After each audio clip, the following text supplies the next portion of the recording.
Here's something that might surprise you. Studies show that 65% of people going through divorce experience a period of denial so profound they continue their daily routines as if nothing has changed for months after separation. That's fascinating. And it really speaks to how our minds protect us from overwhelming change. What makes this defense mechanism so powerful?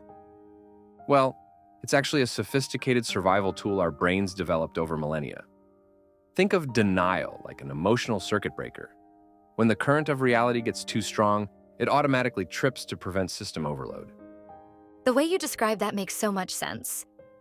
How does this play out in real-world situations?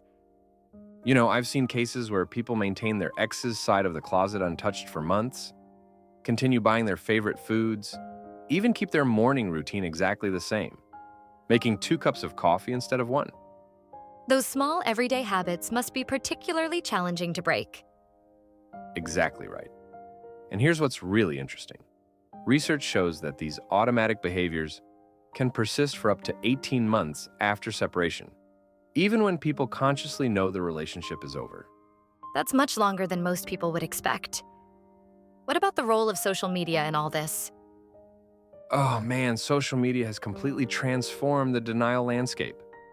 Studies indicate that 73% of recently divorced individuals continue to monitor their ex's social media activity daily, essentially maintaining a digital connection that prolongs the denial phase.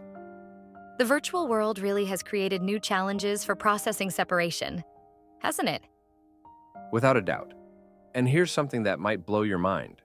Neurological research shows that social media checking actually triggers the same reward pathways in our brains as gambling addiction.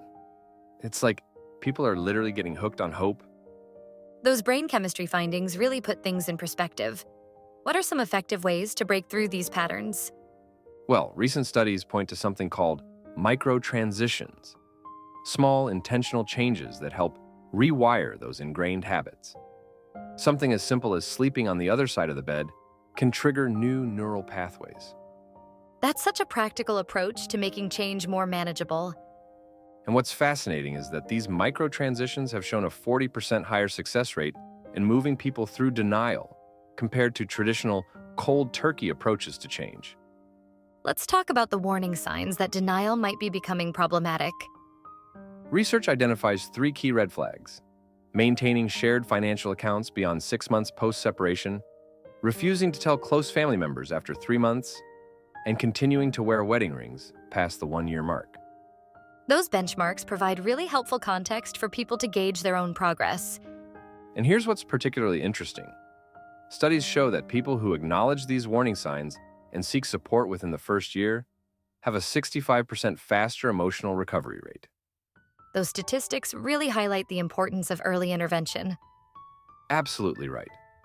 And speaking of intervention, new research suggests that group support settings can reduce denial phase duration by up to 40% compared to processing alone. That's a significant difference.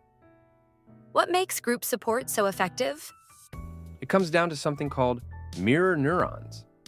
When we see others processing similar experiences, our brains literally mirror their emotional progress. It's like having an emotional GPS showing us the way forward. The science behind that is remarkable. How does professional support fit into this picture?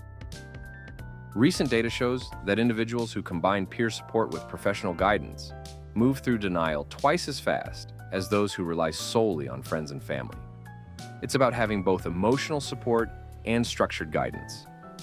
Those findings really emphasize the importance of a multifaceted approach to healing. And here's what's really encouraging.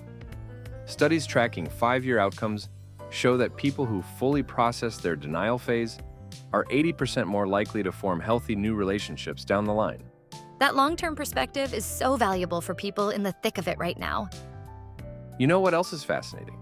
Research has identified a phenomenon called productive denial, where people use their denial period to gradually build new routines while their emotional processing catches up.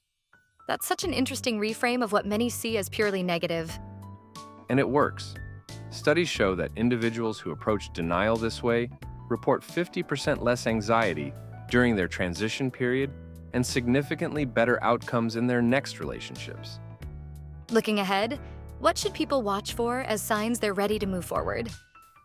Recent psychological research identifies three key indicators: decreased emotional reactivity to X-related topics, natural formation of new daily routines, and the ability to imagine a different future without anxiety spiking. Those markers seem like such valuable guideposts for people navigating this journey. And here's the most hopeful part. Longitudinal studies show that 85% of people who successfully move through denial report feeling stronger and more self-aware than before their divorce. It's not just about surviving, it's about emerging stronger.